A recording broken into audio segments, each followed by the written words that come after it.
Good morning, मेरा नाम सौरभ शर्मा है। आज अपने देखने वाले एसिड बेसिस एंड सॉल्ट का लेक्चर नंबर 3 है। पहले में मैंने आपको क्या कराया था याद हो तो इंडिकेटर्स पे अपने बात की थी। दूसरा जो अपना लेक्चर था उसमें अपने एसिड्स के बारे में बात की थी। आज जो अपना तीसरा लेक्चर है उसमें अपने बेसिस के बारे में बात करने वाले, बाद में पीछे आके अपने और थोड़ी डिटेल में चर्चा कर लेंगे। चलिए पहले बेसिस की कुछ छोटी मोटी फिजिकल प्रॉपर्टीज बोल लो या कैसे पता लगाएंगे वो देख लेते हैं, उसके बाद डिटेल में आते हैं केमिकल प्रॉपर्टीज पे। पहला पहला मैं आपको ऑलरेडी बता चुका हूं और आपको मालूम है बेसिस आज कैसे टेस्ट में होते हैं। Bases are bitter in taste, already मैंने फर्स्ट वीडियो में बताया, फर्स्ट नहीं तो सेकंड वीडियो में बताया है। Bases are bitter in taste मतलब वो कैसे होते हैं, कड़वे होते हैं। दूसरा उनका पीएच, सर जी पीएच क्या होता है मैंने आपको बोला, मैं बताऊंगा। पीएच होता है ग्रेटर देन 7, बेस का पीएच होता है ग्रेटर देन 7। पीएच पे डिटेल पे चर्चा करने वाले अपने। और अगर मैं बोलना चाहूं तो क्या करते हैं, रेड लिटमस को ब्लू कर देते हैं। क्या करते हैं, रेड लिटमस को ब्लू कर देते हैं।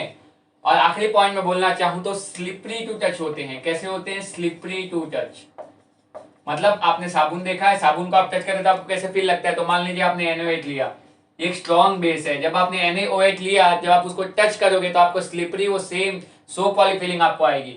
देखिए दो चार बेसिक चर्चा मैंने बताई बेस की। बेस कैसे होते हैं, बेस बिटर इन टेस्ट होते हैं। एसिड में मैंने बोल दिया सॉल्ट इन टेस्ट, इनका पीएच होता है ग्रेटर देन 7। चलिए एक बार फिर से मैं लिख देता हूं आपके लिए।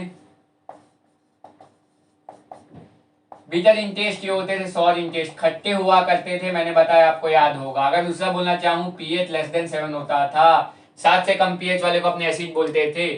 ये ब्लू लिटमस को रेड में कन्वर्ट कर देते हैं, ब्लू लिटमस को रेड में कन्वर्ट कर देते हैं। और बोलना चाहिए तो कोरोसिव होते हैं ये मैं ऑलरेडी बताया था, पर यहाँ पे देखिए अगर आप कंपेयर करना चाहे तो कर सकते हैं। ये बेसिक डेफिनेशन, बेसिक बेसिस के बारे में मैंने आपको बता दिया। चलिए आगे देखते हैं। तो अब अपनी रिएक्शन देखने वाले हैं, reaction of basis with metals. Same मैंने एसिड के साथ बताया आपको पिछले लेक्चर में, आपने नहीं देखा तो आप जाके देख सकते हैं। एसिड मैंने उसमें पूरा कवर किया है। अब देखिए बेसिस को अपने मेटल के साथ रिएक्ट करने वाले हैं। तो आप बोलेंगे सर जी एक ऐसा रिएक्शन होता है, तो अगर मैं बेस लूं उसको अगर मैं मेटल के साथ रिएक्ट करवाता हूं तो अपने क्या मिलने वाला है। आपने एसिड बेसिस देखा होगा तो आपको मालूम होगा सेम इसमें मिलता है। उसमें मिलता था सर सॉल्ट प्लस H2, यहाँ भी आपको सेम मिलने वाला है। जब बेस और मेटल आपस में रिएक्ट करते हैं, जब मेटल बेस के साथ रिएक्ट करता है तो आपको सॉल्ट और हाइड्रोजन गैस मिलती है। क्या बोला मैंने, आपको सॉल्ट और हाइड्रोजन गैस मिलती है। सर जी एक एग्जांपल देखिए, एग्जांपल बहुत ज्यादा इंपॉर्टेंट है जो मैं कराने वाला हूँ, उसका नाम बहुत बार पूछा जाता है। बेस ले ले, कौन सा ले, NaOH ले लेते हैं, sodium hydroxide strong base. Metal में जिंक ले लेता हूं तो देखिए कंपाउंड क्या बनने वाला है। आप बोलेंगे सर जी ये मुझे मालूम कि H2 गैस निकलेगी। मैं बोला बिल्कुल H2 गैस निकलेगी आपकी।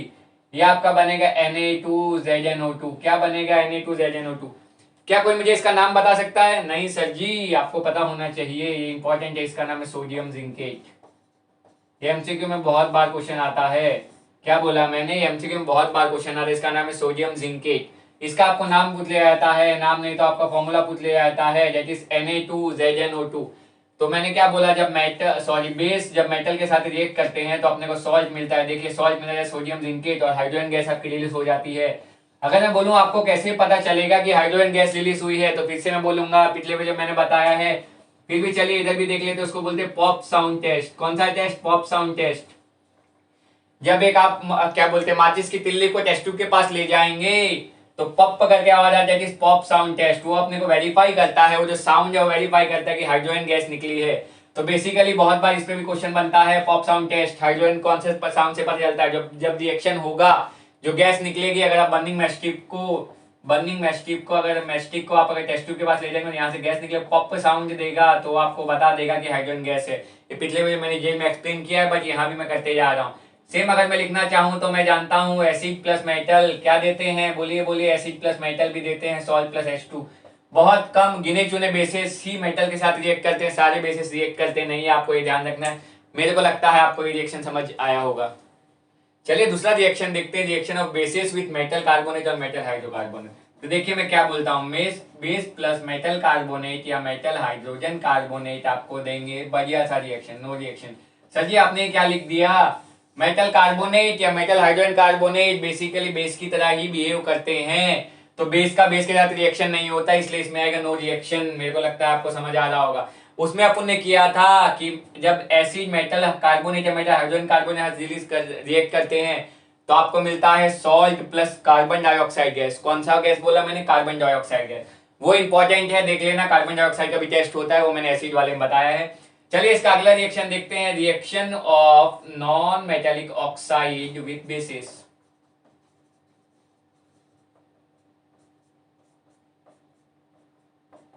क्या बोला मैंने, reaction of non metallic oxide with bases. Sir ji मतलब बेस रिएक्ट करेगा नॉन मेटेलिक ऑक्साइड के साथ, तो अपने क्या मिलेगा, तो अपने को मिलेगा सॉल्ट प्लस H2O। क्या बोला मैंने, जब बेस और नॉन मेटेलिक ऑक्साइड रिएक्ट करेंगे तो अपने को मिलेगा सॉल्ट प्लस H2O। देखिए अगर ध्यान से देखूं तो क्या ये ऐसा दिखता है आपको, base plus acid gives salt plus H2। आप बोलेंगे जी सर जी, मतलब सर ये न्यूट्रलाइजेशन रिएक्शन है। मैं बोलूंगा बिल्कुल सर। अब बताना क्या चाहते हैं, मैं ये बताना चाहता हूं कि नॉन मेटेलिक ऑक्साइड, क्या बोला मैंने, नॉन मेटेलिक ऑक्साइड एसिडिक होते हैं नेचर में। चले इसका एक एग्जांपल ले लेते हैं। मान लीजिए बेस में ले लेता हूं calcium hydroxide COH twice, plus इसको मैं रिएक्ट कराता हूं CO2 के साथ, दैट इज नॉन मेटल का ऑक्साइड। क्या मिलेगा आपको बोलिए, ये मैंने बताया है, ये आपको मिलेगा CaCO3 प्लस H2O। CaCO3, क्या इसका नाम बता सकते हैं आप मुझे, क्या इसका नाम बता सकते हैं आप मुझे? इसका नाम होता है, कमेंट्स में लिखिए, देखने से पहले आंसर सुनने से पहले लिखिए, इसका नाम होता है कैल्शियम कार्बोनेट। इसका नाम होता है कैल्शियम कार्बोनेट। इसको बोलते हैं lime water, calcium hydroxide, lime water that is calcium hydroxide. जब इस CO2 का कैल्शियम कार्बोनेट बनाता है, दैट इज इसमें क्या होता है, नीचे पीपीटी बैठता है, लाइम वाटर मिल्की। कुछ कुछ याद आ रहा है? अगर आपने मेरा एसिड वाला वीडियो देखा तो आपको तुरंत क्लिक हो जाएगा। सर जी यही तो था जो आपने बोला, कार्बन डाइऑक्साइड टेस्ट देख लीजिए। मैं बोलूंगा बिल्कुल, जब lime water carbon dioxide calcium carbonate मिलता है, दैट इज व्हाइटिश हो जाता है वो सैंपल, मिल्की हो जाता है वो सैंपल, इसलिए बोला लाइम वाटर मिल्की। ये अपना कार्बन डाइऑक्साइड के प्रेजेंस का प्रूफ है कि कार्बन डाइऑक्साइड गैस निकली होगी। ये मैंने वहां का बताया, बट यहाँ का मैं क्या बताना चाह रहा हूँ कि बेस से कैल्शियम हाइड्रोक्साइड CO2 के साथ रिएक्ट करोगे तो आपको मिलेगा कैल्शियम कार्बोनेट प्लस H2O, पानी निकलेगा। तो यहाँ से अपने क्या पता चला कि नॉन मेटेलिक ऑक्साइड कैसे बिहेव करते हैं, नॉन मेटेलिक ऑक्साइड होते हैं, एसिडिक होते हैं, और जबकि मेटेलिक ऑक्साइड आपके बेसिक होते हैं। ये सेम रिएक्शन एसिड में हुआ है, उधर अपने बात किया था acid plus non metallic oxide give salt plus H2O। वहां मैंने बोला था मेटेलिक ऑक्साइड बेसिक होते हैं यही रिएक्शन से, और यहाँ मैं बोल रहा हूँ नॉन मेटेलिक ऑक्साइड जब ये बेसिक है तो ये आपके एसिडिक होते हैं। ये इंपॉर्टेंट रिएक्शन है। चलो अगला देखते हैं, new definition of acid and basis. अगर मैं आपको बोलूं एसिड कौन होते हैं तो आप बोलोगे सर जी जो ब्लू लिटमस को रेड कर दे वो एसिड होते हैं। मैं बोलूंगा बेसिस कौन होते हैं तो आप बोलोगे सर जी उल्टा, जो रेड लिटमस को ब्लू कर दे वो बेसिस होते हैं। मैं आपको बोलूंगा क्या ये आप पहले से नहीं जानते थे? आप बोलोगे सर जी पहले से, क्या आपने पीछे कभी ये नहीं पढ़ रखा है? हाँ पढ़ रखा है। तो अब अपने जैसी क्लास इनकी तो इसकी नई डेफिनेशन आती है। क्या बोला मैंने, अब अपनी इसकी नई डेफिनेशन आती है। देखो मैं कुछ दिखाता हूँ आपको, क्या बोला मैंने, देखिए मैं कुछ दिखाता हूँ। अब एसिड का नाम बोलिए, क्या सब लोग HCl बोल दें? चलो ठीक है। और कोई एसिड का नाम H2SO4 बोल दें? चलो ठीक है। अब देखो अगर मैं इसको डिसोशिएट करूंगा, तोड़ूंगा, तो देखिए क्या मिलेगा, H प्लस Cl माइनस।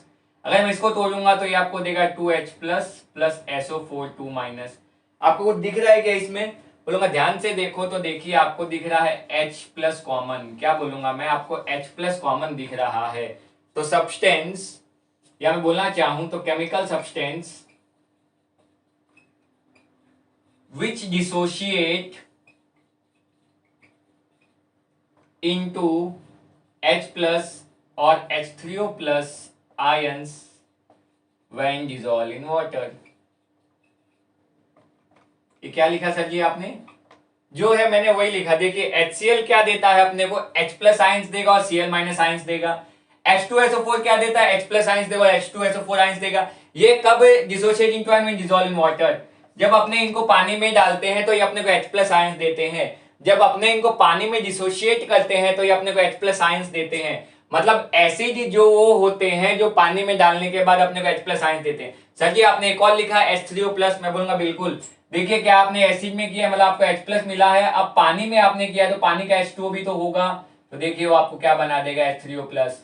मतलब मैं H3O प्लस लिखूं या H प्लस लिखूं, दोनों एक ही बात है। मतलब H प्लस आयंस भी वही होता है। ये आपने पानी में डाला, इसको आपने जब एक्वस बनाया तो आपको H प्लस मिला और Cl माइनस मिला, तो H प्लस बोलो वो पानी के साथ H3O प्लस बना, मतलब दोनों एक ही बातें होती हैं। तो वैसे सब्सटेंस जो आपको पानी में जाने के बाद H प्लस दे उनको आप एसिड बोलते हो। तो सर जी अगर आप बेसिस का बताना चाहो तो सुनिए बेसिस की भी बात कर लेते हैं, अगर मैं बेसिस का इधर बताऊं तो एग्जाम्पल सर जी NaOH बोलूंगा बिल्कुल, क्या होगा Na प्लस OH माइनस। दूसरा कैल्शियम हाइड्रोक्साइड ले लूं, आप बोलेंगे बिल्कुल sir ji Ca2 plus 2OH minus. Sir ji हमें दिख गया, मतलब जो सब्सटेंस, जो केमिकल सब्सटेंस पानी में जाने के बाद OH माइनस आयन देंगे, क्या बोला मैंने, जो सब्सटेंस पानी में जाने के बाद OH माइनस आयन देंगे वो आपको बेसिस होते हैं। H2O प्लस को मैं बोलना चाहूं तो इसको हाइड्रोनियम आयन भी बोलते हैं, क्या बोलते हैं, हाइड्रोनियम आयन। इसको हाइड्रोक्साइड आयन भी बोल सकते हो आप। ये कम देखा जाता है भाई, हाइड्रोनियम आपको बहुत जगह देखने मिलेगा। तो देखिए मैंने सिंपल सा आपको क्या बताया, मान लीजिए आपको मैंने HCl दिया है एक्वस, HCl दिया एक्वस, तो आप बोलेंगे सर जी ये पानी में टूटेगा, मैं बोलूंगा बिल्कुल पानी में टूटेगा। तो सर जी हमें मिलेगा H plus plus Cl minus, मतलब सर जी हमें H प्लस दे रहा है, सर जी हमें H प्लस दे रहा है इसलिए ऐसे ही बोलूंगा बिल्कुल। सेम देखिए ऊपर वाला एग्जांपल में फिर से ले तो NaOH, सर जी Na प्लस देगा और OH माइनस देगा, मतलब ये हमें OH माइनस दे रहा है इसीलिए बेस है, मैं बोलूंगा बिल्कुल। और देखिए मैंने आपको क्या बताया, acid plus base give salt plus water, तो इन दोनों का अगर मैं रिएक्शन करा दूं, क्या बोला मैंने, अगर मैं इन दोनों को ही रिएक्ट करा, ध्यान से देखिए क्या मिलेगा, HCl प्लस NaOH ने क्या दिया अपने को, H plus plus OH minus. देखिए ये क्या बनेगा, यही तो आपका पानी बनेगा। आप बोलेंगे बिल्कुल सर जी, क्या बोला मैंने, यही तो आपका पानी बनेगा। और देखिए ये Na और Cl यहाँ आपको दिख रहा है, ये आपका बनेगा NaCl, that is Na plus और Cl माइनस। न्यूट्रलाइजेशन रिएक्शन की मैंने बात की थी पीछे, क्या बोला मैंने, न्यूट्रलाइजेशन रिएक्शन में पीछे बात कर रखी है, वो देखिए यहां से आप देख सकते हो, जब ये टूटता है, जब ये ब्रेक होता है, तो एसिड वैसे सब्सटेंस होते हैं जो पानी में जाने के बाद H प्लस देंगे, बेस वैसे सब्सटेंस होते हैं जो पानी में जाने के बाद OH माइनस देखेंगे। देखिए acid plus base give salt plus water, अभी अपन ने पीछे बात की थी, इसको न्यूट्रलाइजेशन रिएक्शन कहा जाता था। मेरे को लगता है आपको ये कहानी समझ आई होगी। अब एक बात और सुनिए, जैसे आप देखो C6H12O6 क्या है ये, ग्लूकोस, मैं बोलूंगा बिल्कुल, क्या है ये, ग्लूकोस। ये क्वेश्चन आता है बहुत बार। दूसरा आप बोल सकते हैं एल्कोहल होगा, बिल्कुल एल्कोहल अगर हम लिखना चाहें तो कोई भी C2H5OH, इसमें भी देखिए H है, इसमें भी देखिए H है। अब क्वेश्चन क्या पूछते हो, आपको एक सेटअप बना के दे देंगे, क्या बोला मैंने, आपको कुछ ऐसा सेटअप बना के दे देंगे जिसमें वो न्यूट्रलाइज रिएक्शन बना देंगे और एक रिएक्शन बना के एक बल्ब बना देंगे। मेरे को लग रहा है आप समझ आ रहे होगे। तो आपको बल्ब बना देंगे, वो आपको क्या पूछेंगे कि कौन से सॉल्यूशन में बल्ब लाइट अप होगा। समझ आ रहा है मैंने क्या बोला, कौन से सॉल्यूशन में बल्ब लाइट होगा, आपको ऐसे पूछेंगे। तो आप बोलोगे सर जी ग्लूकोस, वो आपको ऑप्शन देंगे अलग अलग, ग्लूकोस और अल्कोहल के केस में आपका बल्ब लाइट नहीं होगा, क्या बोला मैंने, ग्लूकोस और अल्कोहल के केस में आपका बल्ब नहीं जलेगा। सर जी ऐसा क्यों बोला आपने, वही वो आपको ऑप्शन देंगे, जैसे मान लीजिए ये मैं इधर से ले लेता हूँ, HCl ले लेता हूँ, H2SO4, ऐसे कोई भी एसिड दे सकते हैं, बेस भी दे सकते हैं, और ग्लूकोज और अल्कोहल एक ना ऑप्शन होगा। ऐसा क्यों, क्योंकि ये टूटते ही नहीं है पानी में जाने के बाद। क्या सर जी, पर ये तो H है, H होना मेन बात नहीं है, पानी में जाने के बाद जो H प्लस में आयंस में टूट जाएगा उनको अपने एसिड बोलते हैं। H प्लस इसके पास है, मैंने मान लिया H प्लस इसके पास भी है, लेकिन ये पानी में जाने के बाद भी टूटते नहीं है। टूटते नहीं है तो सर क्या होगा, टूटते नहीं है तो आयंस नहीं बनेंगे, टूटते नहीं है तो आयंस नहीं बनेंगे। जब इसमें आयंस बनेंगे नहीं तो आयंस फ्लो नहीं होंगे, आयंस फ्लो नहीं होंगे मतलब इलेक्ट्रिसिटी फ्लो नहीं होगी, मतलब आपका बल्ब नहीं जलेगा। समझ आया मैंने क्या बोला, एक बार फिर से आपको सेटअप दे देंगे और बोलेंगे कौन से केस में आपका बल्ब जलेगा। ऐसे आप सैंपल पेपर करोगे या कुछ करोगे तो आपको बहुत क्वेश्चन मिलेंगे। तो दो ये यूजुअल इसमें से कोई ना कोई ऑप्शन होना चाहिए, या और कोई ऐसे ऑप्शन होंगे, बट मोस्टली इन दोनों में से एक आपको मिलेगा, इसमें नहीं जलेगा। ऐसे HCl, H2SO4, ऐसे बहुत सारे आपको एसिड के ऑप्शन दिए होंगे, मतलब जिसमें आयंस मिल जाएंगे वो आपको बेसिकली दिया होगा। और ये ग्लूकोज देखिए, आप ग्लूकोज में आपके पास H है, आप बोलेंगे सर जी H प्लस देगा, मैं बोलूंगा नहीं, नहीं देगा। H प्लस होना जरूरी नहीं है, पानी में जाने के बाद H प्लस देना जरूरी है। ये आपको पानी में जाने के H प्लस नहीं देगा सर, उससे क्या होगा, उससे ये होगा कि आपके आयंस नहीं बनेंगे, और आयंस नहीं बनेंगे तो इलेक्ट्रिसिटी नहीं बहेगी, और इलेक्ट्रिसिटी नहीं बहेगी तो करंट फ्लो नहीं होगा, और करंट फ्लो नहीं होगा तो आपका बल्ब कैसे जलेगा। मेरे को लगता है आपको समझ आया होगा। एक बार पूरा अगर बोलूं तो एसिड वो सब्सटेंस होते हैं जो पानी में जाने के बाद आपको H प्लस देंगे, बेसिस वैसे सब्सटेंस होते हैं जो पानी में जाने के बाद आपको H माइनस देंगे। देखिए यहाँ से मैंने एक चीज और उठा ली कि एसिड प्लस बेस की सॉल्ट प्लस वाटर, ये ऐसे टूटते हैं। अगर मैं दोनों को ही रिएक्ट करा, देखिए अपने को यहाँ से पानी मिल रहा है, मेन मेरे को यही बताना था, वाटर यहाँ से निकलता है NaCl तो आपको मालूम होगा। और मैंने एक क्वेश्चन और बता दिया, ऐसे क्वेश्चन पूछे आते हैं कि इसमें बल्ब लाइट होगा, तो ये देखिए ग्लूकोज और अल्कोहल में H है, लेकिन वो पानी में जाने के H+ नहीं देंगे, मतलब वो सब्सटेंस एसिडिक करेक्टर दिखा नहीं रहा है, पानी में जाने के बाद एसिडिक करेक्टर दिखा नहीं रहा है। Acid show acidic character only in the presence of water.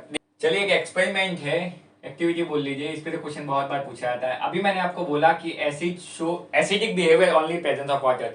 आप बोलेंगे जी सर जी आपने बोला, मैं टेस्ट ट्यूब में NaCl है, हॉट ड्राई टेस्ट ट्यूब बोल लो, इसमें मैं धीरे धीरे H2SO4 ऐड कर रहा हूँ। क्या बोला मैंने? H2SO4 ऐड कर रहा हूँ, इसमें ऑलरेडी NaCl है। आप बोलेंगे जी सर जी अगर मैं लिखना चाहूँ तो देखिए NaCl प्लस H2SO4 आपको क्या देगा? आपको मिलेगा Na2SO4 plus twice of HCl। ये रिएक्शन होने वाली मैंने आपके लिए लिख दी, ये अपने लिए इंपॉर्टेंट नहीं है, लेकिन जो मेन बात है वो मैं आपको समझाना चाह रहा हूँ। अभी टेस्ट ट्यूब में क्या होगा, देखिए आपको दिख रहा है HCl गैस निकलेगा। आप बोलेंगे जी सर जी इसको मैंने ऊपर से मस्त कॉक लगा के बंद कर दिया और यहाँ से एक ट्यूब के थ्रू मैं गैस कलेक्ट कर रहा हूँ। अब बोलेंगे जी सर जी तो अभी आएगी यहाँ पे मैं लिटमस पेपर लेके आऊंगा। क्या बोला मैंने? Litmus paper. क्या निकलने वाला है? एसिड। कैसे पता चलेगा एसिड है? सर एसिड ब्लू लिटमस को रेड कर देते हैं। बोला बिल्कुल। तो मैं कहा कौन सा लिटमस पेपर लेके आऊंगा? ब्लू लिटमस मैंने यहाँ ला के रखा। तो आप लोग क्या बोलते हैं, क्या इसमें कलर चेंज होगा या नहीं होगा? क्या इसमें कलर चेंज होगा? और अच्छा बोल लीजिए ड्राई ब्लू लिटमस पेपर है। कैसा है? Dry blue litmus paper. तो इसमें कलर चेंज होगा कि नहीं होगा? अगर कुछ लोगों ने बोला हाँ तो बिल्कुल गलत जवाब, इसमें कलर चेंज नहीं होगा। इसमें कलर चेंज नहीं होगा। सूखा लिटमस पेपर पे आपको कोई भी मतलब ब्लू लिटमस पेपर था तो ब्लू ही दिखाएगा। ये प्रूफ है कि acid show acidic character only presence of water. Sir ji अगर मुझे चेंज करना है तो आपको अगर चेंज करना है तो पेपर को आप थोड़ा सा पानी में भिगो लीजिए, पानी में गिल्ला कर लीजिए, जब वेट हो जाएगा तो इसका कलर आपका हो जाएगा रेड। क्या बोला मैंने? जब ये वेट हो जाएगा। क्यों सर जी? क्योंकि इसमें H2 आ गया तो H+ आयंस आ गया है। H2 में आपको भिगा के अगर आप चेक करेंगे तो आपको दिखाएगा, मतलब वेट लिटमस पेपर। ये भी बहुत बार पूछा गया सवाल है, इंपॉर्टेंट चीजें मैं एक्सप्लेन कर दे रहा हूं कंसेप्ट के साथ साथ। मतलब वेट लिटमस पेपर होगा तो आपका कलर चेंज होगा, लेकिन ड्राई लिटमस पेपर होगा तो आपका कलर चेंज नहीं होगा। बहुत बार एग्जाम में पूछा जाता है, ऐसे MCQ में पूछते हैं या क्वेश्चन ट्विस्ट करके घुमा के पूछा जाता है। ये अपने को ये बता रहा है कि एसिड एसिडिक कैरेक्टर खाली और खाली केवल और केवल पानी के प्रेजेंस में ही बताते हैं। एक केस और हो सकता है, मान लीजिए यहाँ कलर चेंज हो गया, ये मैं बताने के लिए आपको ना, मान लीजिए कलर चेंज हो गया, आप बोलेंगे सर ने तो बताया था कि कलर चेंज नहीं होगा, पर कलर तो चेंज हो गया क्योंकि उसमें कहीं ना कहीं से मॉइस्चर आ गया होगा। तो मॉइस्चर ऑब्जर्व करने के लिए भी क्वेश्चन पूछा जाता है।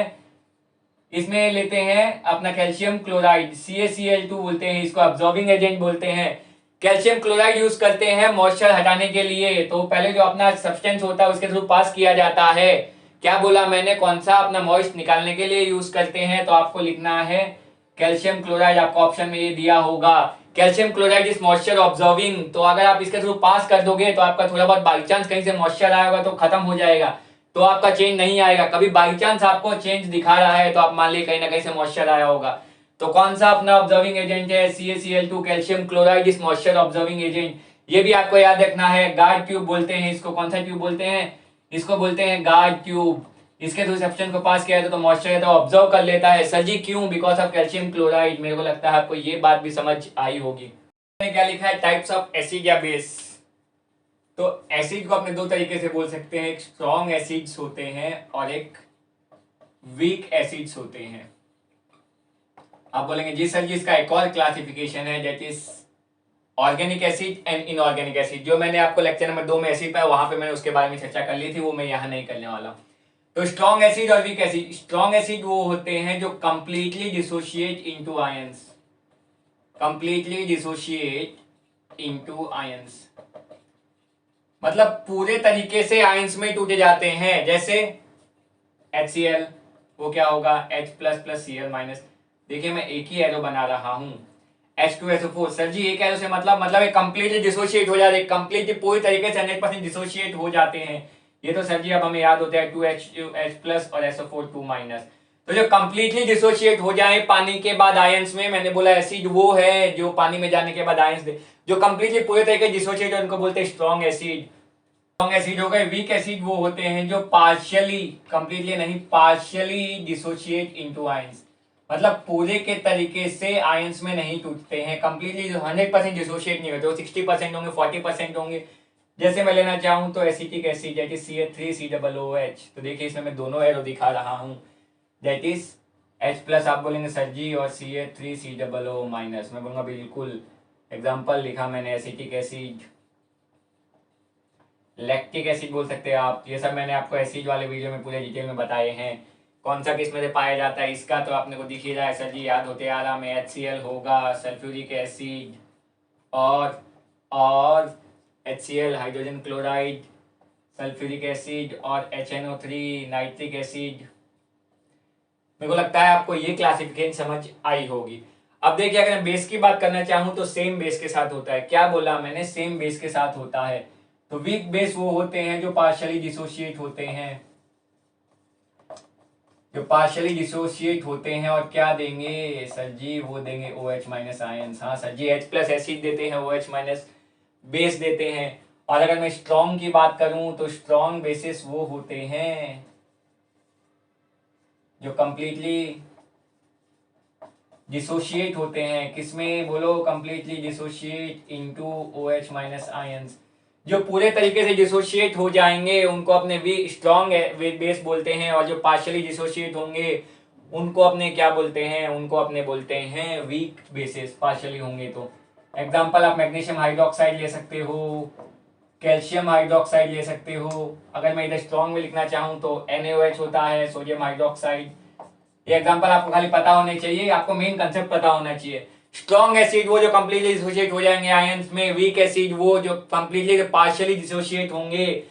सेम कहानी वीक बेस और वीक एसिड, लेकिन इसमें H+ नहीं OH माइनस देगा, तो जो पार्शियली डिसोशिएट होंगे उनको बोलते हैं वीक बेस, और जो कंप्लीटली डिसोशिएट होंगे उनको बोलते हैं स्ट्रॉन्ग बेस। मेरे को लगता है आपको ये कहानी समझ आई होगी। चलिए बेसिस की एक क्लासिफिकेशन और है, on basis solubility, that is alkali बोलते हैं इनको प्यार से, वाटर सॉल्युबल बेसिस।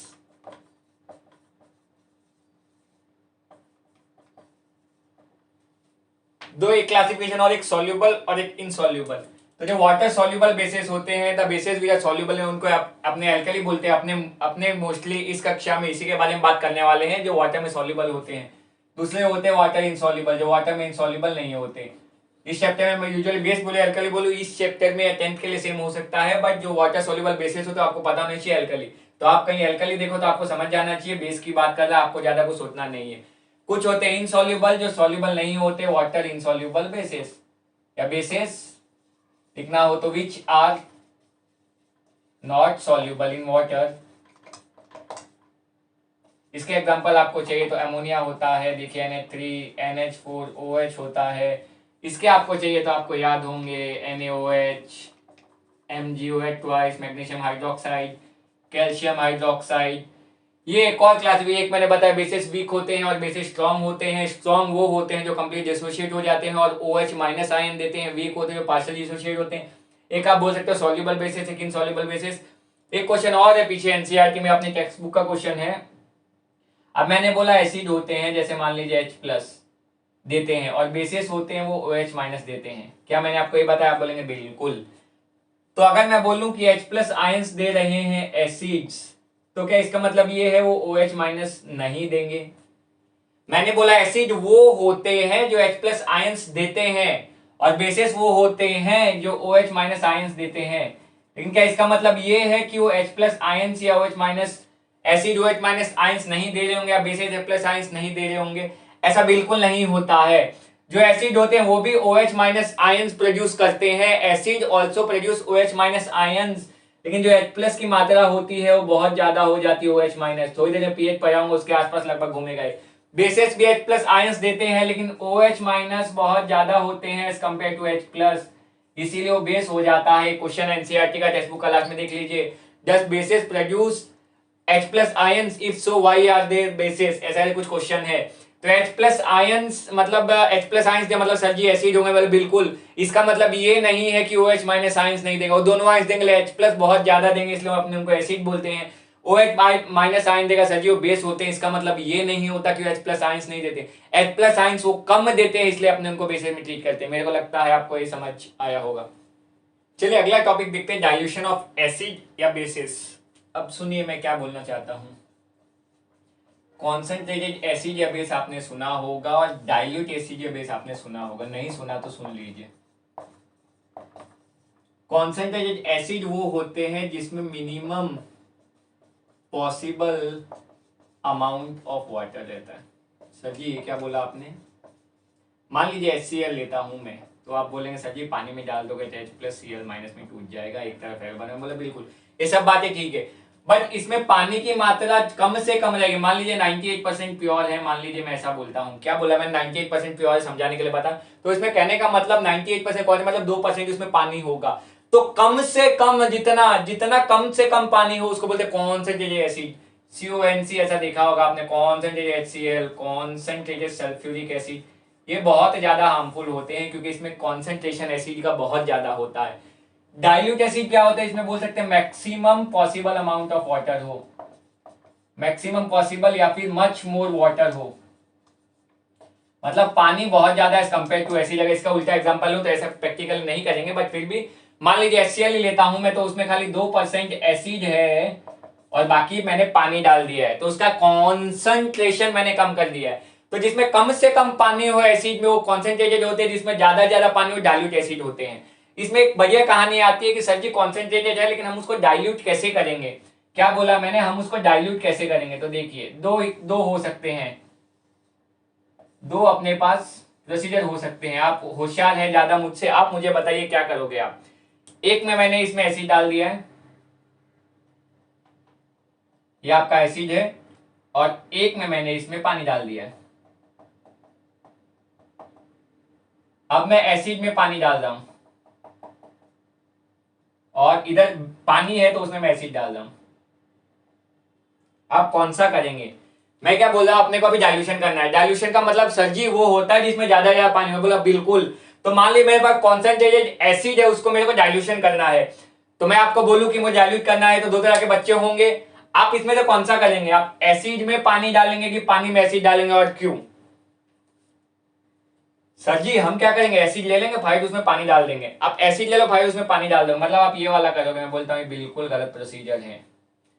होगा क्यों सर जी, ऐसा क्यों? अब देखिए आपके पास इसमें ऑलरेडी एसिड है, आप बोलेंगे जी सर जी आप इसमें पानी डालते जा रहे हैं। मैं बोलूंगा बिल्कुल, लेकिन ये एक्सोथर्मिक रिएक्शन होते हैं। कैसे रिएक्शन होते हैं एक्सोथर्मिक? सर जी सुना सुना लग रहा है ये तो शब्द, फर्स्ट चैप्टर में पाया एक्सोथर्मिक। वो रिएक्शन जिसमें हीट इवॉल्व हो, वैसे रिएक्शन जिसमें हीट निकल रही हो उसको अपने एक्सोथर्मिक रिएक्शन बोलते हैं। तो ये एक्सोथर्मिक बोल रहे हैं, हाईली एक्सोथर्मिक है, मतलब बहुत ज्यादा हीट निकलने वाली है। आप बोलेंगे जी सर जी तो अब हो क्या रहा है, एसिड में आप पानी डाल दे तो इसमें से बहुत ज्यादा हीट निकल रही है। देखिए ये आपने डाला लेकिन ये बहुत ज्यादा हीट निकल रही है। तो इसमें होता क्या है, एकदम हाई अमाउंट ऑफ हीट निकलते, स्प्लैश आउट होने का होता है। मतलब ये आदमी मान लीजिए यहाँ मस्त खड़ा काम कर रहा है तो इसके मुंह पे वो आ सकता है, वो स्प्लैश आउट हो सकता है। जब आप एसिड है आपके उसमें आप पानी डालो, लार्ज अमाउंट ऑफ हीट निकल रही होगी तो एकदम से ऐसे ज्यादा हीट होगी तो फेंक सकता है, तो आपके फेस पे आ सकता है, मतलब इट में स्प्लैश आउट। तो ये बिल्कुल गलत तरीका है। दूसरा, इसका अगर टेम्परेचर बहुत ज्यादा बढ़ गया क्योंकि हीट निकल रही है, बहुत ज्यादा हीट हो रही है, तो आपकी टेस्ट ट्यूब भी फट सकती है। जब जिस कंटेनर में करें वो फट सकता है, तो बहुत ही ज्यादा हार्मफुल और इसकी प्रोसीजर है। अच्छे बच्चे ने बोला था ये, या जिनको पहले से मालूम था उन्होंने बोला था ये। तो सर जी ये क्यों काम आया, ये भी नहीं होना चाहिए। इसमें देखिए आपने ऑलरेडी पानी ले रखा है, मैं बोलूंगा बिल्कुल, आप बोलेंगे बिल्कुल सर जी हमने पानी ले रखा है। इसमें आपको धीरे धीरे एसिड डालना, कांस्टेंट स्टरिंग। पानी है आपके पास में, आपने थोड़ा एसिड डाला, उसको कंटिन्यूसली आपको हिलाते रहना है, थोड़ा एसिड डालते रहना है, कंटिन्यूस स्टरिंग करते रहना है। सर जी इसमें ऐसा क्यों नहीं होगा? पानी एक तो पहली बात बहुत अच्छा सॉल्वेंट है जो हीट ऑब्जर्व कर लेता है। दूसरी बात इसमें मैं धीरे धीरे डाल रहा हूँ, एक बार नहीं डाल दे रहा हूँ, तो ज्यादा गर्म होने के भी चांसेस नहीं है। तो ये आपका करेक्ट प्रोसीजर है। ऐसा बोला जाता है, ऐसा क्वेश्चन पूछा जाता है कि आप एसिड में पानी क्यों नहीं डालते, पानी में एसिड क्यों डालते हो? क्योंकि यहाँ पे अपने खतरा रहता है, because there is chance of splash out which may cause burn to the person and also a chance of splitting of test tube। वो गर्म होने का टेस्ट ट्यूब फट सकती है, वो जो आदमी उसके मुंह पे गिर सकता है। लेकिन ये अपना बढ़िया प्रोसीजर, आप धीरे धीरे एसिड डालते रहेंगे तो उसमें मिक्स होते रहेगा। इसमें भी आपको ऐसा नहीं एक बार में डाल देना, धीरे धीरे एसिड डालना, उसको कांस्टेंट स्टरिंग करते रहना है। ये करेक्ट प्रोसीजर होता है, तो इसमें आपको कोई रिस्क नहीं है, ज्यादा हीट भी प्रोड्यूस नहीं होगी। वाटर हीट बहुत अच्छे से ऑब्जर्व करता है, और थोड़ा थोड़ा एसिड डाल के आपने डाइल्यूशन किया, मतलब एसिड में अपन ने क्या, पानी में अपन ने एसिड डाल के उसका डाइल्यूशन किया। वो देखिए डाइल्यूट एसिड जो मैंने आपको बताया था। तो एसिड कॉन्सेंट्रेटेड भी हो सकते हैं, एसिड डाइल्यूट भी हो सकते हैं। कॉन्सेंट्रेटेड मतलब जिसमें पानी की मात्रा ना के बराबर हो, और डाइल्यूट मतलब जिसमें एसिड बहुत थोड़ा सा हिस्सा हो, एसिड हो कि बेस हो। मेरे को लगता है आपको ये कंसेप्ट भी समझ आया होगा। चलिए अगला जो टॉपिक पढ़ना हो अपने strength of acid and bases. Sir ji आप कहना क्या चाहते हो? देखिए मैं क्या कहना चाहता हूँ। एक टेस्ट ट्यूब है,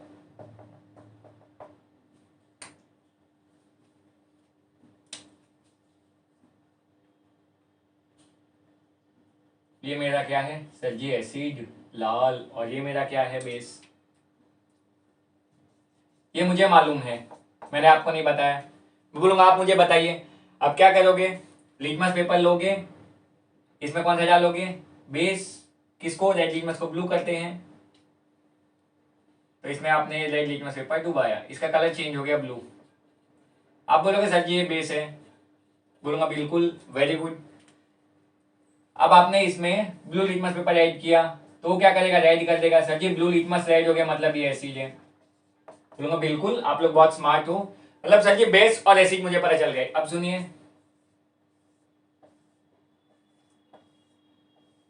बोलता हूं इसमें भी एसिड है और इसमें भी एसिड है। क्या?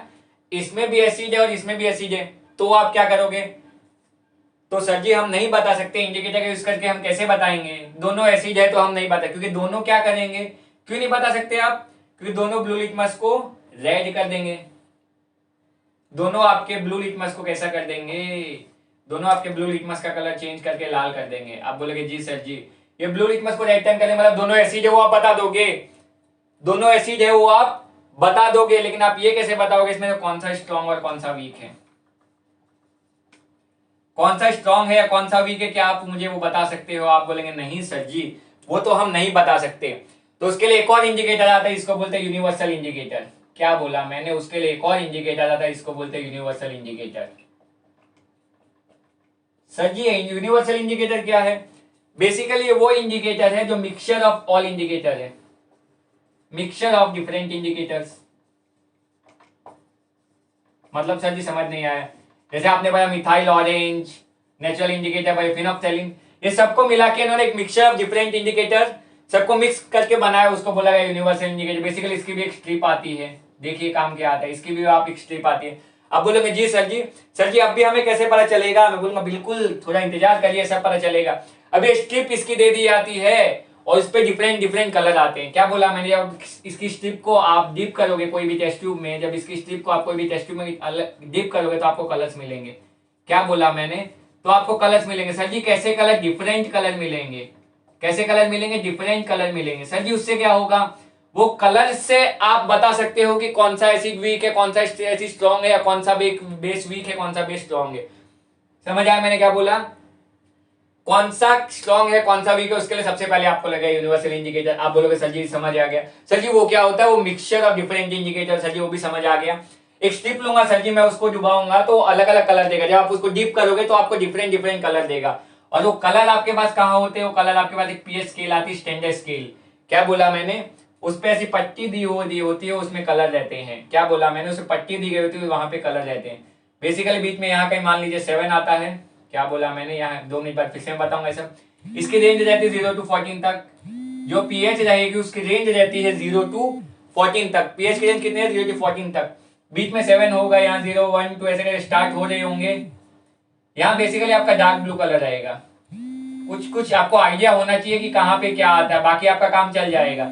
यहाँ पे आपका डार्क ब्लू कलर रहेगा, यहाँ पे आपका ग्रीन कलर रहेगा। ग्रीन कलर मतलब 7 मतलब आपको लगभग न्यूट्रल के आसपास बताएगा। जो एकदम स्टार्टिंग साइड में है यहाँ आपको रेड दिखेगा, खतरनाक रेड, डार्क रेड। वो आपका क्या बताएगा? वो बताएगा एसिड और बहुत ज्यादा स्ट्रॉन्ग है। थोड़ा आप इधर जाएंगे तो इधर कहीं आपको ऑरेंज कलर देखने मिलेगा। क्या बोला मैंने? इधर कहीं आपको ऑरेंज कलर देखने मिलेगा। यहाँ मैं आपको बता चुका हूँ, यहाँ आपको डार्क ब्लू कलर देखने मिलेगा। यहाँ का पाओगे तो हल्का सा लाइट ब्लू देखने मिलेगा। यहाँ पाओगे तो ग्रीनिश शेड में आएगा, जो मैंने बोला यहाँ ग्रीन देखने मिलेगा। यहाँ आपको थोड़ा ऑरेंज देखने मिलेगा, और यहाँ पे जो है आपका लास्ट लास्ट में वहां पे आपको येलो जैसा कलर देखने मिलेगा।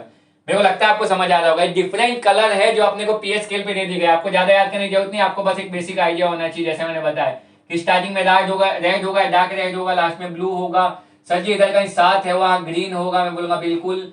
यहाँ सर जी रेड के बाद हल्का सा कुछ ऑरेंज में जाएगा, ऑरेंज के बाद कुछ येलो में जाएगा, बाद में सर जी ग्रीन है, यहाँ ब्लू है, यहाँ कुछ लाइट ब्लू होगा, मैं बोलूंगा बिल्कुल। आपको एक बेसिक आइडिया होना चाहिए, बाकी आप, मेरे को लगता है आपको यूनिवर्सल इंडिकेटर समझ आया। आप उसमें डिफरेंट कलर देगा, डिफरेंट कलर पे आप पीएच स्केल रहती है, उस पर आप जाके मैच कर लेंगे तो आपको कलर पता चल जाएगा। उस कलर से आपको पीएच की वैल्यू मिल जाएगी। क्या मिलेगी? पीएच की वैल्यू। चलिए पीएच पे और डिटेल में बात करते हैं। चलिए अपने को बात करनी है पीएच स्केल की। तो पीएच स्केल इस बेसिकली अपने को देते हैं पोटेंस या फिर पावर ऑफ हाइड्रोजन आयन। ये अपने को पीएच स्केल बताती है, पावर ऑफ हाइड्रोजन आयन। अब देखिए मैं क्या बोलता हूँ, जो पीएच स्केल आपकी होती है वो मैं पीछे बता चुका हूँ ऑलरेडी।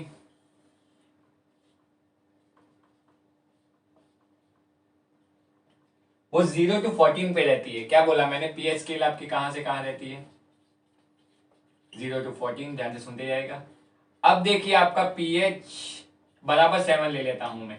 क्या बोला मैंने? पीएच बराबर 7 ले लेता हूं, मतलब यहां कहीं आएगा ग्रीन कलर। आप बोलेंगे जी सर जी, मतलब सर जी पीएच 7 तो आप शुरू से पाए न्यूट्रल में। अब आप बोले थे जैसे जैसे लेक्चर आगे बढ़ेगा, कहानी आगे आपको बढ़े, बिल्कुल पीएच न्यूट्रल मतलब क्या बोल सकता हूँ? H plus ions equal to H plus ions. क्या दोनों की मात्रा बराबर हो जाएगी तभी तो आपको पीएच 7 मिलेगा। और यहाँ पे मैं बोला ना ग्रीनिश कलर रहता है, ग्रीन कलर रहता है। दूसरा आप बोल सकते हो pH greater than 7। PH greater than 7, pH greater than 7 होगा तो क्या होगा? पीएच ग्रेटर देन 7 होगा तो आपका बेस होगा, मतलब ये वाला हिस्सा आपका, मतलब ये आपका बेसिस कवर कर रहे हैं। ये है आपके बेसिस और ये है आपके एसिड्स। मतलब मैं कहना चाहूं तो सर जी बेस है तो OH माइनस की मात्रा ज्यादा हो जाए प्लान से, बिल्कुल आप समझ गए हैं। और लास्ट में pH less than 7, pH less than 7 मतलब आप बोलेंगे सर जी हम समझ गए एसिड होंगे, और एसिड होंगे तो H प्लस की मात्रा ज्यादा होगी as compare to, sorry H plus की मात्रा ज्यादा होगी as compare to OH minus ions. अब देखिए यही तो मैं आपको शुरू से बताई जा रहा हूँ, पीएच ग्रेटर देन 7। पीएच अगर 7 के बायो न्यूट्रल हो जाए, मतलब जितने H प्लस आयन देगा उतने ही OH माइनस आयन देगा। पीएच आपका मान लीजिए 7 से ज्यादा हो गया तो आपका बेस हो जाएगा, पीएच आपका लेस देन 7 हो गया तो एसिड हो जाएगा। अब मैंने क्या बोला, देखिए पीएच क्या होता है? Number of hydrogen ions. PH क्या होता है? Number of hydrogen ion. देखिए H प्लस आयन के टर्म में ही बात कर रहा है, OH के टर्म में बात नहीं कर रहा है। अब देखिए और मैं क्या बोलता हूँ, मेरे को लगता है इतनी बात आपको समझ है। कलर की बात मैं कर चुका हूँ, यहाँ पे बेसिकली रेड रहेगा, आप बुक में देख सकते हो। लास्ट में आपको कौन सा कलर मिलेगा जल्दी बताओ? लास्ट में आपको एकदम डार्क ब्लू बोल सकते हो, वायलेट जैसा कलर मिलेगा। यहाँ पे आपको ग्रीन मिलेगा, यहाँ पे आप जाओगे तो ऑरेंज होगा, येलो होगा, ग्रीन होगा, उसके बाद ब्लू कलर का लाइटिश शेड मिलेगा। इतनी बातें आपको क्लियर है? आप बोलेंगे जी सर जी। अब देखो अगर मैं बोलूँ पीएच जो अपने बात की थी शुरू से, कोई भी आपने दो ले लिया, अब आपको बताना है। मान लो मैंने बोला था पीएच 1 आपको मिला, या कलर आपको मान लीजिए मिला रेड, और आपको एकदम येलो जैसा कलर मिला, मान लीजिए 4-5 के आसपास। मैं बोल दिया पीएच 1 मिला, पीएच 4 या 5 मिला, तो आप बोलेंगे सर जी अभी भी मैं नहीं बता पा रहा हूँ कौन सा एसिड स्ट्रॉन्ग है, कौन सा वीक बेस, कौन सा वीक है। तो यहाँ से आपने पीएच की वैल्यू ढूंढ लिया, आप बोलेंगे हाँ सर जी हमें पीएच की वैल्यू तो मिल गई। तो लेफ्ट मोस्ट साइड में इस मतलब इस साइड एसिड होते हैं वो स्ट्रॉन्ग होते हैं। क्या बोला मैंने? मतलब पीएच कम तो एसिड स्ट्रॉन्ग। मतलब सर जी आप बोलना चाहते हो कि पीएच ज्यादा तो एसिड वीक? बिल्कुल सही समझे आप। सर जी इसका पीएच ज्यादा है मतलब वीक एसिड होगा, बोलूंगा बिल्कुल, किसने मना किया। इसका पीएच कम है मतलब सर जी स्ट्रॉन्ग एसिड होगा, मैं बोलूंगा बिल्कुल, किसने मना किया। जितना कम पीएच उतना ज्यादा एसिड, तो क्या मैं बोल सकता हूं, क्या बोल सकता हूं कि pH is inversely proportional to acidic strength. ये क्या लिख दिया सर जी आपने? पीएच आपका जो होगा inversely proportional to acidic strength होगा, मतलब पीएच की वैल्यू ज्यादा तो एसिडिक स्ट्रेंथ कम, और पीएच की वैल्यू कम तो एसिडिक स्ट्रेंथ ज्यादा। 0 होगा मान लीजिए, पीएच में बोलता हूँ 0 तो एसिड बहुत बड़ा होगा, और पीएच में बोलता हूँ 6 मतलब पीएच की वैल्यू ज्यादा तो एसिड कम। तो पीएच जो होती है एसिडिक स्ट्रेंथ होती है, मतलब जितना कम पीएच उतना ज्यादा एसिडिक। तो इससे मैं ये भी तो लिख सकता हूँ कि पीएच जो होगा सर जी डायरेक्ट प्रोपोर्शनल बेसिक स्ट्रेंथ होगा। क्या बोला मैंने? पीएच जो होगा सर जी वो डायरेक्ट बेसिक स्ट्रेंथ होगा। सर जी ये वाला तो आपने बताया ही नहीं। सुनिए अगर मैं बोलता हूँ पीएच 14 है तो स्ट्रॉन्ग बेस होगा, एकदम स्ट्रॉन्गेस्ट बेस होगा, आप ऐसा बोल सकते हो। पीएच 10 है तो वो आपका लगभग वीक बेस होगा। क्या बोल रहा हूं मैं? आपका वीक बेस होगा, मतलब आपके यहाँ कहीं पे इतने में स्ट्रॉन्ग एसिड होंगे, ये आपके लगभग थोड़े वीक एसिड होंगे। इसमें देखिए स्टार्टिंग में वीक बेस होंगे और लास्ट में आपके स्ट्रॉन्ग बेस होंगे। आप बोलेंगे जी सर जी हमें समझ तो आ रहा है। क्या बोला मैंने? आप बोलेंगे सर जी हमें समझ तो आ रहा है। pH is direct proportional to acidic strength, क्या बोला मैंने, pH is direct proportional to acidic strength. और अगर मैं लिखना चाहूं तो pH is also inversely proportional to 1/H+ ions. मतलब सर जी क्या लिखा आपने, मतलब जितने ज्यादा H+ आयंस, जितने ज्यादा H+ आयंस उतना pH ज्यादा की कम कम, और जितना कम pH उतने ज्यादा H+ आयंस। ऐसा होगा क्या, एसिड क्या देंगे, सुनिए ये क्या लिखा मैंने, देखिए वैसे भी आप क्वेश्चंस कराऊंगा अभी, देखिए तो आपको तुरंत क्लियर हो जाएगा। इसमें से आपको अगर 3 बात पता करनी है तो ये आप जान लीजिए, pH is direct proportional to acidic strength, inverse proportional, sorry मैं डायरेक्ट बोल दिया, pH is direct proportional to basic strength, मतलब दोनों बढ़ेंगे और दोनों घटेंगे, दोनों एक बढ़ेगा तो एक घटेगा, और pH इज 1+H+ आयंस। ये 3 बातें आपको पता होनी चाहिए तो आपके क्वेश्चन इजीली हो जाएंगे।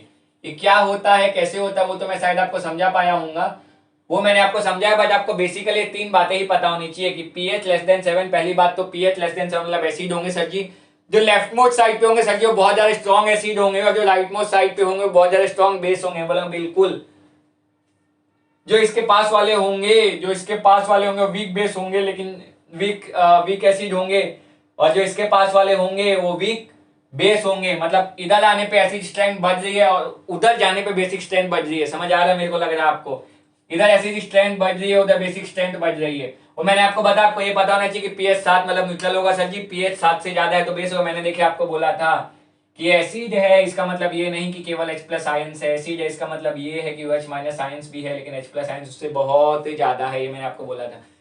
pH तो एसिड स्ट्रेंथ समझ आया सर जी कैसे, मान लीजिए pH 7 है, pH 7 है तो pH सर जी ज्यादा है, pH सर जी ज्यादा तो एसिड स्ट्रेंथ कम होगी, वही तो मैंने बताया, pH 6 मान लीजिए आप, 7 नहीं तो हाँ सर जी सही बोला आपने। pH 1 है, pH कम है तो एसिडिक स्ट्रेंथ, pH 1 है कम है तो एसिडिक स्ट्रेंथ ज्यादा होगी, वही तो मैंने आपको बताया कि pH inversely acidic strength, pH is direct basic strength, pH is inversely 1+H+ ions. जैसे मान लीजिए बोलो 4 है और 6 है pH की वैल्यू, कौन सा स्ट्रॉन्ग, आप बोलेंगे सर जी 4। ये तो मैंने आपको समझाने के लिए बताया, बात आपको ऐसे ही क्लिक हो जाएगा, सर जी 4 क्यों, क्योंकि लेफ्ट मोस्ट साइड पे वाले स्ट्रॉन्ग एसिड होते हैं। मैं बोलूंगा बिल्कुल, तो यही तो मैंने लिखा है, एसिड स्ट्रेंथ pH के इनवर्स प्रोपोर्शनल होती है। और मैं बोलूँ, अब सुनिए 10 और 14 कौन सा स्ट्रॉन्ग बेस, कौन सा स्ट्रॉन्ग बेस, अब बोलेंगे सर जी डायरेक्ट प्रोपोर्शनल होती है, या सर जी राइट मोस्ट साइड में स्ट्रॉन्ग बेसेस होते हैं, मतलब सर जी आपका स्ट्रॉन्ग बेस होगा। और न्यूट्रल की कहानी तो आपको मालूम ही है। मेरे को लगता है ये pH की चर्चा आपको एकदम अच्छे से समझ आई होगी। चलिए अभी जो मैंने पाया उसके एक दो क्वेश्चन देख ले तो अपने क्लियर हो जाएगा। पहले मैं लिख देता, मैंने क्या सीखा है कि pH direct proportional to acidic strength, मतलब इनवर्सली प्रोपोर्शनल एसिडिक स्ट्रेंथ। अब बोलेंगे ji sir ji, pH is direct proportional to sir ji basic strength, बोलूंगा बिल्कुल, and pH is inversely upon H+ ions, that is hydrogen ion concentration. ये आपने पाया था, ठीक है, ये काम आया नहीं है, ये खाली बताया है मैंने। Which solution has more H+ ions concentration? क्या बोला मैंने, which solution has more H+ ion concentration? दो सॉल्यूशन ए और बी, एक का pH है 6, एक का pH है 8, किसमें ज्यादा होगा सर जी, देखने की जरूरत है। देखो इसको एक और, यहां से अगर मैं आंसर ढूंढना है acidic strength, sorry H+ ions, तो मतलब H+ आयंस pH जिसका ज्यादा होगा उसमें H+ आयंस कम होगा, जिसका pH कम होगा, मतलब आपका आंसर 6 आना चाहिए यहाँ से। बिल्कुल, बहुत सही। सुनिए मैं क्या बोलता हूँ, पूछा किसमें H+ आयन का कॉन्सेंट्रेशन ज्यादा होगा। अगर ये क्वेश्चन होता दोनों, एक बार ध्यान से सुनिए, A 6 है और B 8 है, दूसरे सोचने का तरीका बता रहा हूं, इससे देखे डायरेक्टली आंसर निकल गया है। एसिडिक स्ट्रेंथ अपने को चाहिए किसकी ज्यादा है, ये ज्यादा चाहिए तो कम होना चाहिए, इसका pH come, that is answer आपका आएगा A। बट देखिए अगर मैं ऐसे देखूं 6 है मतलब क्या है ये, आप बोलेंगे सर जी एसिड, ये 8 है मतलब ये क्या होगा बेस, एसिड क्या देते हैं H+, बेस क्या देते हो OH-। अरे क्या पूछा है, कौन से का H+ आयन कॉन्सेंट्रेशन ज्यादा होगा सर जी, हमेशा एसिड का ही होगा ना, अगर एसिड बेस है तो इसका आंसर है। बट दोनों एसिड हो तो मैंने आपको बताया, मान लीजिए इसी में आपको पूछता कि एक है 6, एक है मान लीजिए 6 और एक है 4, क्या बोला मैंने, एक है 6 और एक है 4, तो कौन सा होगा, हाइड्रोजन कॉन्सेंट्रेशन ज्यादा पूछा है तो सर जी 4 का होगा ना, क्योंकि 4 स्ट्रॉन्ग एसिड है। तो जितने ज्यादा स्ट्रॉन्ग एसिड उतने ज्यादा हाइड्रोजन आयन कॉन्सेंट्रेशन, ये खाली मैंने आपको बताया, बट डायरेक्टली आप ऐसे ही सॉल्व कर लोगे, ये मेरे को समझाने की चीज है। बट देखिए जितने ज्यादा एसिड स्ट्रॉन्ग एसिड क्या देंगे, ज्यादा H+ आयंस देंगे, तो जितना कम pH स्ट्रॉन्ग एसिड होगा, स्ट्रॉन्ग एसिड होगा मतलब उतना ज्यादा H+ आयंस देगा। सेकंड पार्ट देखिए क्या पूछा गया है, ये मेरे को लगता है आपको समझ है, एक एसिड है एक बेस है। बी पार्ट की बात करते हैं, बीच सॉल्यूशन एसिड और बेसिस में ऑलरेडी बता चुका हूं, ए एसिड है और बी बेस है। देखिए आपको क्वेश्चन बिना क्वेश्चन पता आपने आंसर दे दिया था, आपको देख के ही पता चल रहा है, वो मैं बताना चाह रहा था। देखिए सिमिलरली यहां भी देखते हैं, देखिए 4-5 क्वेश्चन पूछे हैं, मैं बोलता हूं हटाओ क्वेश्चन को, पहले क्वेश्चन को इवैल्यूएट करते हैं। सर जी A4 है, क्या है A4, बी अपने को दिया है 1, सी अपने को दिया है 11, डी अपने को दिया है 7 और ये अपने को दिया है 9। मैं क्या बोलता हूँ, जाने दो क्वेश्चन में क्या पूछा है, जाने दो क्वेश्चन में क्या पूछा है। ऐसा क्वेश्चन आए तो क्या कर सकते हैं अपने, 4 है सर जी एसिड होगा, बिल्कुल। 1 है सर जी फिर से एसिड होगा, 11 है सर जी बेस होगा, 7 है सर जी न्यूट्रल होगा, 9 है सर जी बेस होगा। अब देखो फॉर्मूला खाली मैं बोला, मैंने लिखा है वो बता रहा हूं। A4 मतलब पीएच क्या होता है, उल्टा होता है, मतलब जिसका कम पीएच उसका एसिडिक स्ट्रेंथ ज्यादा, जिसका पीएच कम उसका एसिडिक स्ट्रेंथ ज्यादा। लेकिन मैं क्या बोलता हूँ, जो एक का पीएच 4 है, 2 एसिड है, देखिए क्या बोला मैंने, 2 एसिड है, एक का पीएच 4 है, एक का पीएच 1 है, कौन सा स्ट्रांग होगा, कौन सा स्ट्रांग होगा, सर जी लेफ्ट मोस्ट साइड में स्ट्रांग एसिड होते हैं, सर जी पक्का स्ट्रांग एसिड होगा। बोलूंगा वेरी गुड, ये इसके कंपेयर में वीक होगा, और होते तो और देख सकते हैं, मतलब सबसे स्ट्रांग एसिड ये होगा, बहुत बढ़िया। सर जी न्यूट्रल का तो कोई लेन देना ही नहीं, मजा ही आ गया। सर जी बेस देखिए 11 है 1 9 है, सर जी जिसका कम होता है वो स्ट्रांग होता है, क्या बोल रहे हो आप, जिसका कम होता है स्ट्रांग होता है, मैं बेस की बात कर रहा हूं, जो ज्यादा होगा वो स्ट्रांग होगा। PH is diagonal basic strength, क्या याद रखना है, लेफ्ट मोस्ट साइड में स्ट्रांग एसिड और इधर स्ट्रांग बेस, बीच में दोनों वीक वीक खेलते रहेंगे, और यहाँ पे आपका न्यूट्रल। मेरे को लगता है आपको कुछ कुछ समझ आ रहा होगा। सर जी मतलब 11 आपने बोला, ज्यादा वाला मतलब ये आपका स्ट्रांग बेस होना चाहिए, मैं बोलूंगा बिल्कुल। अब पढ़िए क्वेश्चन क्या पूछा गया है, ठीक है। कौन सा न्यूट्रल होगा, क्या ऑलरेडी बता चुके हैं, मतलब फर्स्ट का आंसर देखिए यहाँ लिख देता हूँ डी। सेकेंड बोलेंगे स्ट्रांगली अल्कलाइन, अपने तो ऑलरेडी बता चुके हैं 11। उसके बाद स्ट्रांगली एसिड, वो भी अपने ऑलरेडी बता चुके हैं 1।